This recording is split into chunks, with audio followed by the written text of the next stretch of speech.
مساء الفل عليكم.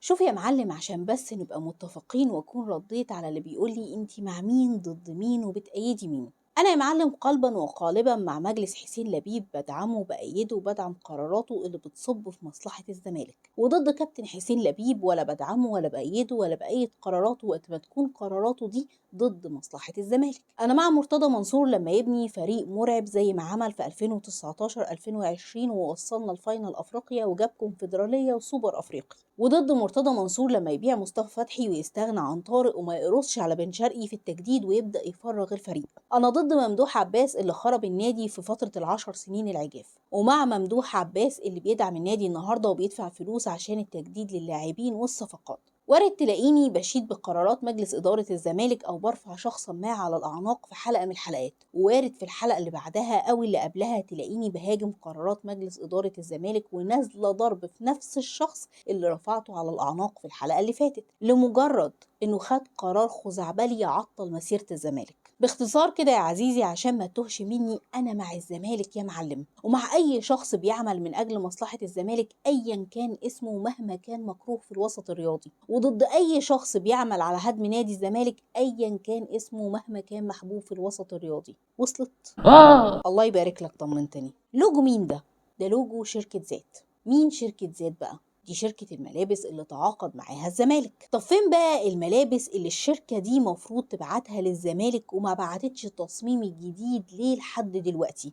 صحيح. لا، ده سؤال إجابته سهلة جدا. شوف يا معلم، هي دفعة الملابس محجوزة في الجمرك وبندور على موظف معرفة يسلك لنا الشحنة. ايه ده؟ لا، ده مش وقت اندهاش خالص. تعرفش حد في الجمرك حبيبك يسلكها لنا؟ لا.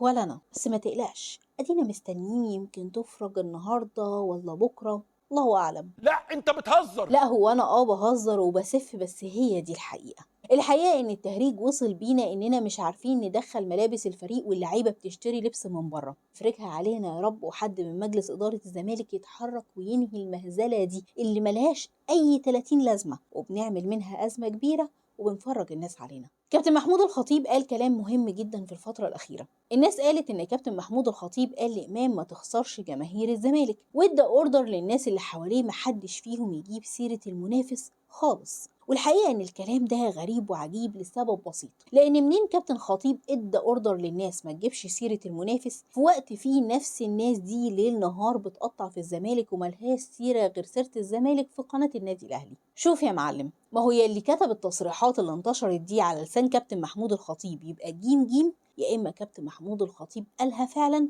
لكنه ما بيتفرجش على قناتنا دي. ايتها الجماهير العريضة، ايتها الجماهير العريضة، انتوا فين؟ كابتن شوبير بيسأل عليكم من بدري ومتوغوش جدا من عدم حضوركم للمباريات. قلت ايه بقى يا كابتن شوبير؟ النادي الاهلي في المرحله القادمه محتاج الجميع. يعني انت وهو وهي الناس الزهرة والمستخبية. اقل عدد من الجماهير يحضر للاهلي في هذا الموسم كان بالامس. فكرتني يا كابتن شوبير، ايه المنظر ده يا معلم؟ ازاي المدرج يبقى بينش بالشكل ده؟ ده لو راح الصين مفروض تروح وراه. ودايما نفتكر على الحلوه والمره معاه. مش هنشحتك ونقول لله. سكوتك هنا بالعكس بتدي فرصه للغير انه يركب على اكتافك، ترجع انت بقى عشان تعيد ترتيب البيت يكون سبقك بشويه. يرضيك جمهور المنافس يسبقك؟ فمن فضلكم المسانده والتأييد بالحب بالاحترام بالانتماء. واخواننا بقى الاعزاء اللي بيروحوا الماتشات، ما تبعدش عن الماتشات وحاول تاخد اكبر عدد يكون موجود معاك هناك لانه ده مهم جدا. يعني وانت نازل مثلا عدي على الحاج جمال، هاتوا هو العيال، ودي حس للحاج كمال، هاتوا هو العيال. مش لازم يعني نبعت لك 100 مرسال.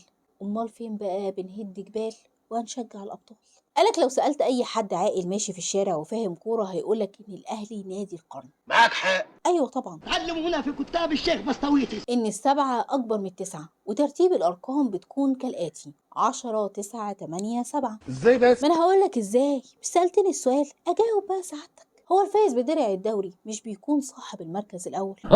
شفت بقى ان الواحد اكبر من الاتنين والتلاتة؟ صحيح. لكن في ثغرة كده قالها كابتن شوبير في تصريحه.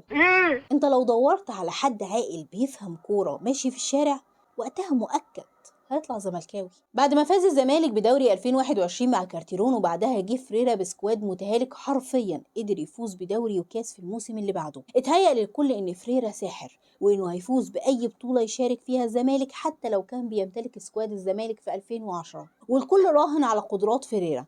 ونسي تماما قدرات اللاعبين وإن فريرا ما هو إلا شيف عبقري ومميز يقدر يعمل بمكونات بسيطة وجودتها قليلة أكلات تاكل صوابعك وراها، لكنه مستحيل ممكن يعمل طبخة مميزة أو حتى معقولة بدون أدوات وبدون مكونات أساسا. وبرغم ده البعض راهن على شطارته، ورئيس الزمالك وقتها ما كانش فاضل غير إنه يطالبه ينزل يلعب بنفسه. ومع مرور الوقت اكتشفنا إن المدير الفني بدون لاعبين مميزين ممكن ينجح ويتحدى العقل والمنطق لفترة من الزمن، ممكن قوي يتحدى العقل والمنطق في 10-15 مباراة وبعدها يقع لأنه عصر مخه وخرج كل اللي عنده ولاعبته اللي يا دوبك سندة نفسها وقعت منه. وكانت النتيجة إن فريرا العبقري الساحر اللي جاب دوري وكاس بسكواد متهالك شال هو الليلة، وكان هو سبب الإخفاق والهزايم، وهو كمان اللي أكل الجبنة ورحل بطريقة بشعة لحد النهاردة مضايقة كل زملكاوي. فريرا قبل رحيله كان له تصريح قال فيه إنه قلقان على مستقبل الزمالك. فريرا قال التصريح ده لأنه شايف طريقة إدارة النادي طريقة غريبة وعجيبة وما تجيبش كاس رابطة الأندية كل موسم.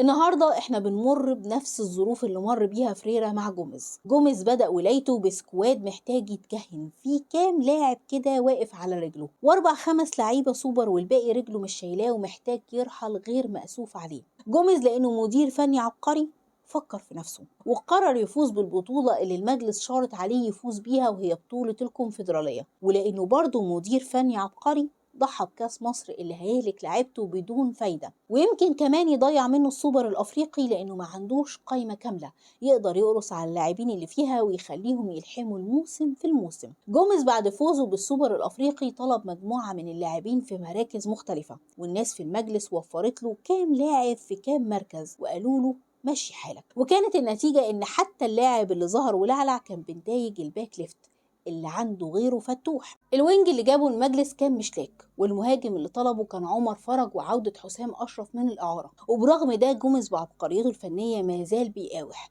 وماشي في طريقه بشكل كويس ومعكز على كام لاعب سوبر في الفريق هما اللي شايلينه، وموقفه في كل البطولات اللي مشارك فيها رائع. لكن يا ترى لما يقع له 3-4 لعيبة من السكواد برضه هيكمل بنفس الشكل ولا هيتعطل وهيقدم مستوى سيء ونتائج سيئة وهنشيله هو كمان الليلة كاملة مكتملة ونمشيه زي فريرا؟ بلاش يا كابتن حسين تراهن على عبقرية المدير الفني بتاعك. جوميز صحيح مدرب كبير وعبقري لكن ماشي بشكل كويس بذكائه وبذكاء بعض لاعبي الفريق، ولو الكام لاعب اللي شايلين الفريق وقعوا منه او مخزونهم البدني خلص بسبب تلاحم المواسم زي ما حصل مع الجزيري مثلا وقتها جوميز هيقع معاهم حتى وإن كان بيمتلك إمكانيات وفنيات بيب جوارديولا. جوميز بالجزيري وشلبي ومشلاك وناصر منسي فريقه أقوى هجوم في الدوري، وده لحد النهاردة بيحصل بسبب ذكاء جوميز مش بسبب تدعيماتكم القوية.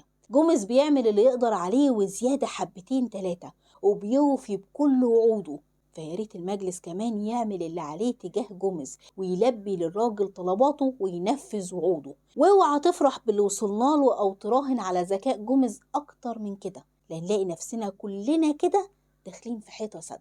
احنا بالفعل هنلبس في حيطة لو راهنا على ذكاء جوميز بس، لان الراجل ده بيتحدى المنطق، والمنطق مهما طال الزمن في النهاية هينتصر. اتمنى نحط في حساباتنا ان الاداء الطيب والنتائج الطيبة دي مش هتدوم، وجوميز مش هيقدر يواصل عروضه المميزة الا اذا حصل تدعيمات وتدعيمات قوية بجد، مش تدعيمات اي كلام زي تدعيمات الميركاتو اللي فات. مش عايزين نصحى على كارثة ونتائج سيئة يطير فيها مدير فني من افضل المدربين اللي تولوا تدريب الزمالك في الفترة الاخيرة، والعيب اساسا مش فيه. اللهم بلغت اللهم فاشهد. برغم انه طوال السنين اللي فاتت واخد مسار الرمز الزملكاوي المحايد، وبرغم انه في السنين اللي فاتت مفيش مرة فيها دافع عن لاعب من لاعبي الزمالك او اتحدى اعلامي او وجه انتقاده الاعلامي وهو بيدافع عن الزمالك، الا انه في الفترة دي هو الوحيد اللي بيهاجم اي حد بيتطاول على لاعبي الزمالك. والنهاردة مش بيهاجم اي اعلامي، ده بيهاجم كابتن شوبير شخصيا. تخيل كده يا عزيزي لو كل رمز زملكاوي رد على كل إساءة بيسمعها عن نادي الزمالك وجماهيره وما خافش زي ما المعلم كده ما عمل.